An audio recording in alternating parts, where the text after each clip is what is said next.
ఎవరి స్వాధీనమందు? తండ్రి స్వాధీనమందు ఏముందంట? కాలములు, సమయములు.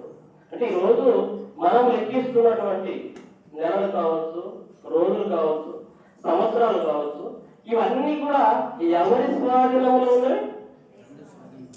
అంటే తనకిష్టం వచ్చినట్లు జరిగిస్తున్నాడా? అంతే కదా. ఇప్పుడు మన స్వాధీనంలో ఒక వస్తువు ఉంది అనుకోండి, ఏం చేస్తాం? మనకు నచ్చినట్లుగా దాన్ని మూవ్ చేస్తాం. ఇప్పుడు బండి ఉంది అనుకోండి, మనకు నచ్చినట్లుగా మొబైల్ ఉంది అనుకోండి మన దగ్గర, మనం దాన్ని మనకు నచ్చినట్లుగా ఆపరేట్ చేసుకుంటాం. యూట్యూబ్ చూస్తాం, ఫేస్బుక్ చూస్తాం, అటెల్ వస్తాం, ఇటెల్ వస్తాం.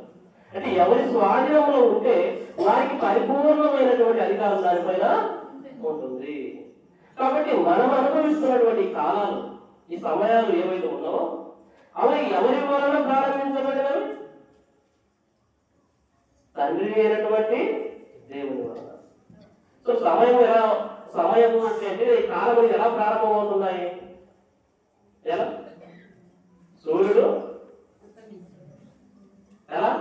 భూమి తన చుట్టూ తాను తిరగడం ద్వారా, తన చుట్టూ తాను తిరగడం మాత్రమే కాకుండా సూర్యుని చుట్టూ కూడా తిరగడం వల్ల ఏం జరుగుతున్నాయి?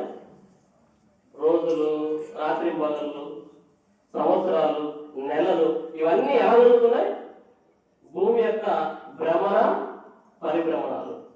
భూమి తన చుట్టూ తాను తిరగడము, తన చుట్టూ తిరగడం మాత్రమే కాకుండా సూర్యుని చుట్టూ తిరగడం.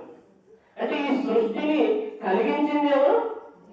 అంటే భూమిని కలిగించింది దేవుడు. ప్రారంభ అధ్యాయంలోనే ఆదియందు దేవుడు భూమి ఆకాశములను సృజించను. అంటే కాలం అనేది భూమి ద్వారా ప్రారంభమైంది అనుకుంటే, ఈ భూమిని కలిగించినటువంటి ఆయన, సూర్యుడిని కలిగించినటువంటి ఆయన ఎవరు?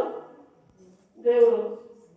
అది మొట్టమొదటి బైబిల్లో మొట్టమొదటి అధ్యాయము, మొట్టమొదటి వచనం ఏముంది? ఆదియందు దేవుడు భూమి ఆకాశములను సృజించను. అంటే కాలాన్ని ప్రారంభించింది ఎవరు? దేవుడు. కాలాన్ని ప్రారంభించింది దేవుడు. ప్రారంభించినటువంటి దేవుడు ఈ కాలములో ఇదిగో తన కష్టము ద్వారా భూమిని కలిగించినటువంటి భూమి మీద మానవులందరినీ పెట్టి మానవులకు కావలసినటువంటి ప్రతి దాన్ని కూడా సమకూర్చారు. అపోస్తల కార్యముల గ్రంథము